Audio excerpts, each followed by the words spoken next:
Life پرسکون ہو جائے گی. جو مانگو مل جائے یا اللہ تیری مہربانی, جو نہ ملا یا اللہ پھر بھی تیری مہربانی. تو میرے ماں سے زیادہ مجھے چاہنے والا ہے, بہتر تھا جبھی تو نہیں دیا. تو بہرحال میرے میٹھے اسلامی بھائیوں, دعا میں کنجوسی نہیں, دل و جان سے مانگو, ٹھیک ہے. اچھا اب دعا کے کچھ آداب بھی سن لیں. دعا قبول نہ ہونے کا ایک سبب حرام روزی بھی ہے. حدیث کے الفاظ ہیں حرام خور کی دعا قبول نہیں ہوتی. بندہ حرام بھی کھا رہا ہے, سود کا کام بھی کر رہا ہے, ملاوٹ بھی کر رہا ہے, جھوٹ بول کر روزی بھی کما رہا ہے, کہتا ہے دعا کیوں قبول نہیں ہوتی. ایک بار حضرت موسیٰ علیہ نبینا علیہ السلام نے ایک شخص کو دیکھا, بڑا رو رہا تھا, بڑا گر گڑا رہا تھا, یا اللہ میری دعا قبول کر لے, یا اللہ میری دعا قبول کر لے. حضرت موسیٰ نے دیکھا, اللہ سے عرض کی مولا تیرا بندہ کتنا رو رہا ہے, گر گڑا رہا ہے, میرے مالک اس کی دعا قبول کر لے. ارشاد ہوا, اے موسیٰ یہ اتنا روئے کہ روتے روتے مر جائے, اتنے ہاتھ اٹھائے کہ اس کے ہاتھ آسمان کو چھو لے. اے موسیٰ میں نے اس کی دعا قبول نہیں کرنی. عرض کی مولا کیا وجہ ہے؟ ارشاد ہوا, اے موسیٰ یہ کھاتا حرام ہے, اس جو لباس پہنا یہ حرام ہے. سوچئے اللہ کے نبی سفارش کر رہے ہیں اللہ اس کی دعا قبول کر لے, مگر حرام کھانے والے کی دعا قبول نہیں ہوتی. اپنی روزی پاکیزہ کرو. آپ میں سارے چاہتے ہیں نا مستجاب الدعوات بن جائیں. مستجاب الدعوات کے معنی کیا ہے؟ جس کی ساری دعائیں قبول ہوں. سب چاہتے ہو نا. حضرت سعد بن ابی وقاص نے پیارے آقا سے سوال کیا, کیا بیوٹیفل کوسچن کر لیا, ہمارے کام سیدھا ہو گیا. آقا سے عرض کی, یا رسول اللہ میں مستجاب الدعوات بننا چاہتا ہوں, I want to be مستجاب الدعوات. نبی پاک نے کوئی لمبا چوڑا, آپ کو تو پورا سلیبس دیا جاتا ہے نا, پی ایچ ڈی کرنا ہے تو اتنی کتابیں پڑھو, ایم بی بی ایس کرنا ہے تو اتنی کتابیں پڑھو, لیکن مستجاب الدعوات تو کمال ہو گیا نا. اس سے بڑی ڈگری ہے کوئی؟ جو دعا مانگو وہ مل جائے. کوئی بڑا سلیبس نہیں دیا نبی پاک نے, اتنے سال روزے رکھو, اتنی تلاوت کرو, اتنے سجدے کرو, اتنے طواف کرو. سنو, ایک لائن میں میرے آقا نے جواب دے دیا, فرمایا اے سعد اپنے لقمے پاکیزہ کر لو تو مستجاب الدعوات ہو جاؤ گے. That's it. غذا پاکیزہ ہو, آپ کی دعائیں قبول ہونا شروع ہو جائیں گی. ایک اور بڑی اہم بات جو مسٹیک کر جاتے ہیں وہ کیا ہے کہ ہم دعا کے اندر فوکس نہیں کرتے. یاد رکھیں اللہ غافل دل کی دعا نہیں سنتا, یاد رکھیں. مثال کے طور پہ ہم دعا کرتے وقت آمین, ابھی ادھر دیکھ رہے ہیں آمین آمین آمین, بات اللہ سے کر رہے ہو اور دھیان کہیں اور ہے. اس کو میں آپ کی ایگزامپل دیتا ہوں. آپ میں سے کئی ٹیچرز بیٹھے ہوں گے, پروفیسر بیٹھے ہوں گے, سیٹ بیٹھے ہوں گے, والد بیٹھے ہوں گے. آپ کا اسٹوڈنٹ آپ کے سامنے بیٹھا ہے, آپ کا بیٹا آپ کے سامنے بیٹھا ہے, آپ کا ماتحت آپ کے سامنے بیٹھا. آپ اس کو بڑا کوئی بات سمجھا رہے ہیں, بیٹا دیکھو یوں کرنا یوں کرنا. وہ کبھی ادھر دیکھے, کبھی ادھر دیکھے, کبھی موبائل نکال لے. کیسا لگے گا آپ کو؟ کمال ہے یار, میں تم سے بات کر رہا ہوں اور تمہارا دھیان کہیں اور ہے. توجہ سے سنو. آپ کو برا لگتا ہے آپ کا بچہ آپ کی بات نہ سنے, تم رب کی بارگاہ میں ہاتھ اٹھا کر دھیان کہیں اور ہے, کدھر سے دعا قبول ہوگی؟ یہ بے ادبی ہے. بارگاہ الہی میں حاضر ہیں تو بس فوکس, پتا چلے میں کس کے دربار میں ہوں, آنکھیں جھکی ہوں, ادب سے بندہ بیٹھے وضو کر کے, اس کا خیال مالک کے دربار کی طرف ہو کہ غلام ایک مجرم بادشاہ کے دربار میں ہاتھ اٹھائے بھکاری بن کر حاضر ہوا. پھر دیکھیں کیسے عطا ملتی ہے. ایک اور مسٹیک دعا قبول نہ ہونے کا ایک سبب, اور وہ ہے یقین. ایک بڑا پرابلم یہ ہے, بندہ کہتا ہے چلو مانگ لیتے ہیں, باقی ہوتی نہیں اپنی دعا قبول. روایتوں کا مضمون ہے جو بندہ یہ کہے نا کہ دعا پتہ نہیں قبول ہوگی یا نہیں, اس کی قبول ہی نہیں ہونی ہے, وہ نہ مانگے. یقین چاہیے, وہ بلیف چاہیے. یقین ساتھ ہو تو پھر دعا عرش تک جاتی ہے. ایک واقعہ مجھے یاد آیا. ایک بار ایک گاؤں میں بارش نہیں ہو رہی تھی, بڑا زبردست قحط. گاؤں والوں نے طے کیا چلو مل کر ذرا دعا کرتے ہیں, نماز استسقاء وغیرہ پڑھتے ہیں. گاؤں کے سارے لوگ جمع ہوئے, ہزاروں کا مجمع. کئی سالوں سے اس گاؤں میں بارش ہی نہیں ہوئی, پتے پتے کو بوند بوند کو لوگ ترس رہے. ایک نوجوان, ایک ینگسٹر آیا, ہاتھ میں اس کی چھتری ہے. سارے گاؤں والے ہنسنے لگے کہ اللہ کے بندے, کئی سالوں سے ایک قطرہ پانی کا نہیں گرا, تم چھتری لے کر آئے ہو. اس نوجوان نے کمال کا جواب دیا کہ جس سے مانگنے آئے ہیں وہی تو برسانے والا ہے. اب اگر اس نے برسا دی تو کیا بھیگتے ہوئے جاؤں گا؟ اب ہوا یہی. کتاب میں لکھا سب نے دعا مانگی, نوجوان کے یقین کی برکت سے دعا کے دوران موسلا دھار بارش شروع ہو گئی. سارا گاؤں بھیگتے ہوئے گیا, نوجوان چھتری کے نیچے چلتا ہوا جا رہا ہے. یقین ہوگا تو کام ہوگا. دعا پر یقین نہیں, اللہ پر یقین نہیں ہے تو کام کیسے ہوگا؟ یہ تو چند میں نے آداب بیان کر دیے. اب میں دو بڑی اہم باتیں کرنا چاہتا ہوں. دعا جو ہے نا ماں باپ کی بڑی امپورٹنٹ ہے. بعض اوقات ہم سمجھتے کہ یار کام نہیں ہو سکتا میرا، بڑا ٹپیکل ہے، میں بڑی مشکل میں پھنس گیا ہوں، میرے مسائل بہت ہیں، یہ مسئلہ حل ہو ہی نہیں سکتا، میں اتنے بڑے قرضے میں آ گیا ہوں کہ وہ قرضہ کیسے اترے گا، میں ساری زندگی نوکری کرتا رہوں قرضہ تو نہیں اترنا، میری یہ بیماری ڈاکٹر کہتے ٹھیک ہی نہیں ہوگی. یہاں آ کر ہمارا کانفیڈنس شیک ہو جاتا ہے، ہم اللہ سے بھروسہ اٹھا لیتے ہیں، ہمیں لگتا ہے نہیں یار یہ پرابلم سالو نہیں ہو سکتا. آج ایک بات سیکھ کر جانا، جو پرابلم آپ کے سامنے بہت بڑا ہے نا وہ آپ کے لیے بڑا ہے. ان اللہ علی کل شیء قدیر، میرا مالک جب چاہے جیسے چاہے حکم فرمائے اور مسئلہ حل ہو جاتا ہے. اب میں آپ کو اس کو لاجیکلی سمجھاتا ہوں. ایک آپ نے دیکھا ہوگا آپ کے گھر میں چونٹیاں چلتی ہیں، بازو کا چونٹیاں ہوتی ہیں، اب چونٹی جا رہی ہے آپ اس کے سامنے سیب رکھ دیں. اب چونٹی کی طرف رہ کر سوچیں، چونٹی دیکھے گی اتنی بڑی چیز سیب، چونٹی کے لیے وہ سیب پہاڑ ہے، چونٹی ہٹا سکتی ہے اس کو؟ نہیں. وہ کیا کرے گی؟ کھڑی رہے گی یا تو راستہ بدل دے گی. یار اتنی بڑی چیز سامنے آ گئی میں تو کچھ نہیں کر سکتی، وہی سیب آپ واپس اٹھا کے جیب میں رکھ لیں. چونٹی کا راستہ کلیئر؟ بات سمجھ رہے میری؟ سیب چونٹی کے لیے کیا تھا؟ پہاڑ. آپ کے لیے کیا ہے؟ سیب. آپ نے اٹھایا واپس جیب میں رکھ لیا، چونٹی کے سامنے سے پہاڑ ہٹ گیا. جو پرابلم میرے اور آپ کے سامنے ہے نا میرے لیے پہاڑ ہے، آپ کے لیے پہاڑ ہے، آپ کو لگتا ہے سالو ہی نہیں ہو سکتا. ان اللہ علی کل شیء قدیر، وہ جب چاہے جیسے چاہے، منٹوں میں، منٹ بھی زیادہ ہے، سیکنڈوں میں پرابلم سالو کرتا ہے. دل سے دعا مانگو. اب میں آپ کو ایک واقعہ سناتا ہوں، ایک ڈاکٹر کا بڑا ہی زبردست واقعہ میں نے کتاب میں پڑھا. ڈاکٹر احمد اس شخص کا نام تھا. ایک کنٹری میں وہ بڑا زبردست ڈاکٹر تھا، one of the biggest doctor of that country. حکومت نے پلان کیا کہ اس ڈاکٹر کو کنٹری کا سب سے بڑا ایوارڈ دینا ہے، سب سے بڑا انعام. ایک سیمینار مقرر کیا گیا، اس کو ایز اے اسپیشل گیسٹ مہمان خصوصی بلایا گیا. کہا دنیا بھر سے لوگ بلائیں گے، پاکستان کے یا اس ملک کے بڑے لوگ آئیں گے، آپ کو گفٹ دیا جائے گا، آپ کو ایوارڈ دیا جائے گا. ڈاکٹر صاحب بڑے خوش کہ میرے اعزاز میں اتنی بڑی تقریب. مثال دیتا ہوں، ان کی منڈے کو تقریب تھی، سنڈے کو انہوں نے فلائٹ بک کر لی کیپٹل جانے کے لیے، دارالحکومت میں جانے کے لیے. سنڈے کو جب فلائٹ ٹیک آف ہوتی ہے بڑے خوش ہیں ڈاکٹر صاحب کے لائف ٹائم ایک ایسا ایوارڈ مجھے ملنے والا ہے جو پوری زندگی میں نہیں ملا مجھے. فلائٹ ٹیک آف ہوئی اور جہاز جو ہے وہ جیسے ہی ٹیک آف ہوا تھوڑی دیر بعد موسم خراب ہو گیا، جہاز میں بڑے ہچکولے آنے لگے، بڑی گھبراہٹ ان کو ہو گئی، ایسا لگا کہ جہاز کہیں حادثے کا شکار نہ ہو جائے. کیپٹن نے اعلان کیا کہ جہاز میں کوئی فنی خرابی ہے، موسم بھی بڑا خراب ہے، ہمیں کسی چھوٹے سے ایئرپورٹ پر جہاز اتارنا پڑے گا. اس جہاز کو ایک چھوٹے ایئرپورٹ پر خیریت سے لینڈ کروایا گیا. سب لوگوں نے سکون کا سانس لیا. ڈاکٹر صاحب پریشان تھے کہ مجھے آج کسی صورت بھی کیپٹل دارالحکومت پہنچنا ہے، کل ایوارڈ میرے لیے، ساری دنیا آنی ہے اور میں نہیں پہنچ سکا. ڈاکٹر صاحب ویٹ کرتے رہے کہ اب کب اڑے گا. ایئرپورٹ کے عملے نے کہا کہ حضور آج جہاز نہیں اڑ سکتا، یہ جہاز میں ایسی خرابی ہے، ہمارا ایئرپورٹ بھی بہت چھوٹا ہے، ہمارے یہاں کوئی ٹیکنیکل اسٹاف نہیں ہے، یہ کل ہو سکے گا. ڈاکٹر صاحب کہے میں مر جاؤں گا، بہت بڑا پرابلم ہو جائے گا، مجھے کل بہت بڑا ایوارڈ ملنا ہے، مجھے جو کیپٹل پہنچنا ضروری ہے. دیکھیں اگر آپ نے واقعی وہاں پہنچنا ہے تو اس کا آسان حل ہے، آپ گاڑی کرائے پہ لے لیں، جہاں جانا ہے وہ 6-7 گھنٹے کی ڈرائیو ہے، آپ رات تک پہنچ جائیں گے، آپ جہاز کا انتظار نہ کریں. ڈاکٹر صاحب کو مشورہ سمجھ آیا، رینٹ کار لی، گاڑی ڈرائیو کرنا شروع. سارا راستے میں بارش، بجلی چمک رہی ہے، اکیلا ڈرائیور گاڑی چلا رہا ہے. ڈاکٹر صاحب اچانک اس کو سمجھ ہی نہیں آئی، راستہ پہلی بار تھا، وہ کسی ان نون راستے پر چڑھ گیا، موٹر وے سے اتر کر کسی چھوٹے راستے پہ چلا گیا. چلتے چلتے چلتے بارش زبردست، بھوک زیادہ لگی. ڈاکٹر کو احساس ہو گیا کہ میں غلط راستے پر آ رہا. اب بارش بھی اتنی، بھوک سے برا حال.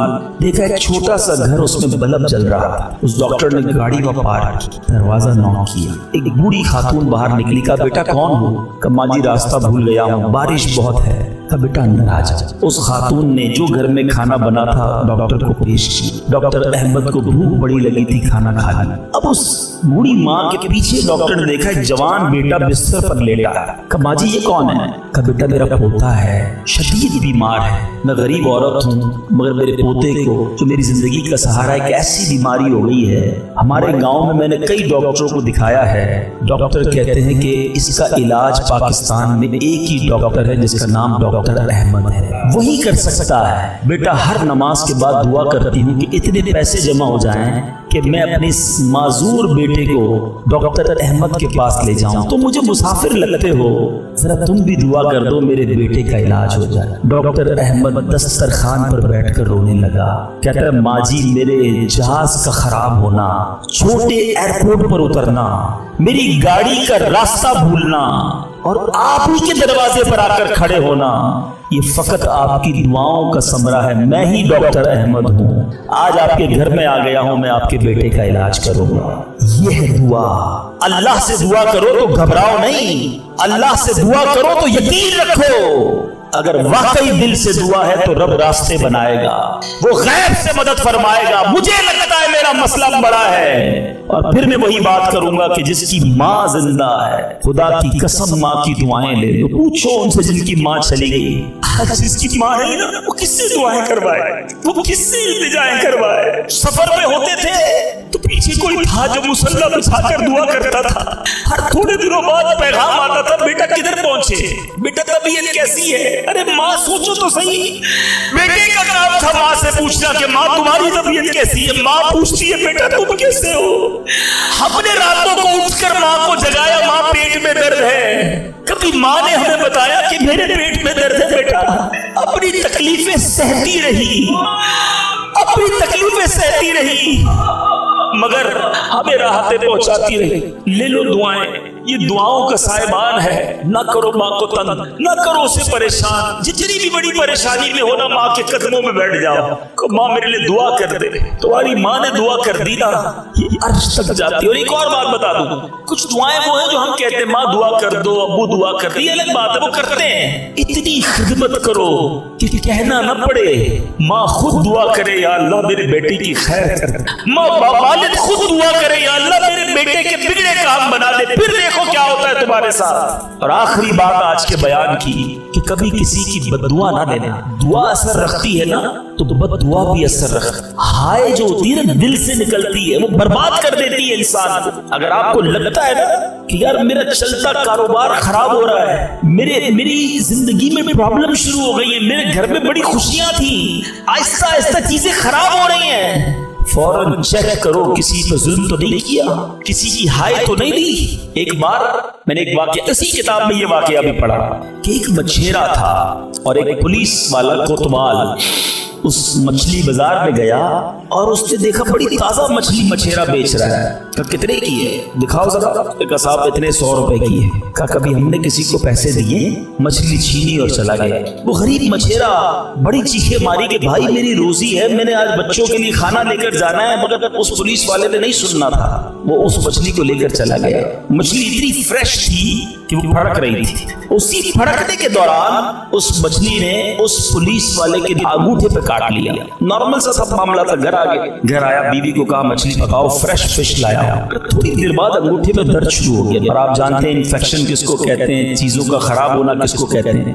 اس کے انگوٹھے میں شدید پین شروع ہو گیا، بہت درد، کا کھانا بعد میں کھاؤں گا، پہلے دوست ڈاکٹر ہے اس کے پاس جا، اس کے پاس گیا، کہا ڈاکٹر صاحب دیکھیں یہ انگوٹھے پہ کیا ہو گیا ہے، بہت لال ہو گیا، بہت درد ہو رہا ہے، کہ اس میں زہر پھیل گیا ہے، ابھی ڈیسائیڈ کرو ورنہ یہ انگوٹھا نہیں کاٹو گے تو ہاتھ کاٹنا پڑے گا۔ کہا اچھا ہاں، انگوٹھا کٹوایا، گھر آیا، بڑا افسردہ کہ انگوٹھے کٹ گیا۔ ابھی دسترخوان پر بیٹھا تو ہتھیلی میں درد شروع ہو گیا، ہتھیلی لال ہونا شروع ہو گئی، بڑی تکلیف۔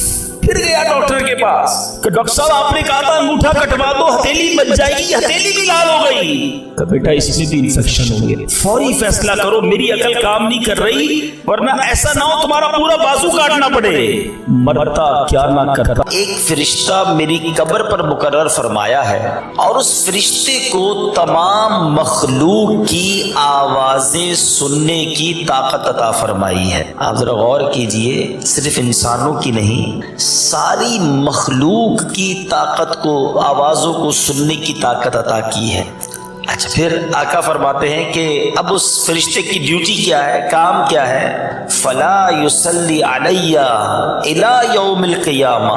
نبی پاک فرماتے ہیں جب بھی کوئی مجھ پر درود پاک پڑھے گا قیامت تک، وہ فرشتہ کیا کرے گا؟ اس کا نام اور اس کے والد کا نام میری بارگاہ میں پیش کرے گا اور عرض کرے گا ھذا فلان ابن فلان قد صلی علیک، حضور فلاں بن فلاں نے آپ پر درود بھیجا ہے۔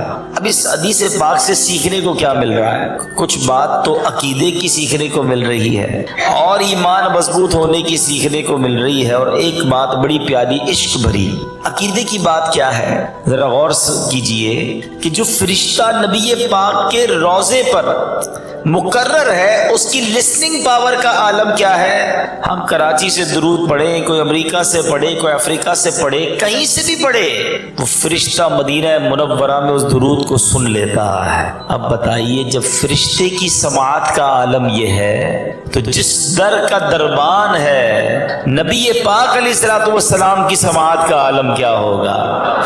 جو ہم کہتے ہیں نا دور و نزدیک کے سننے والے وہ کان لعلے کرامت پہ لاکھوں سلام، یہ تو حدیث پاک سے عقیدہ ثابت ہو گیا نا کہ دربان مصطفیٰ کی سماعت کا عالم یہ ہے، تو خود مصطفیٰ کریم علیہ الصلوۃ والسلام کی سماعت کا عالم کیا ہوگا؟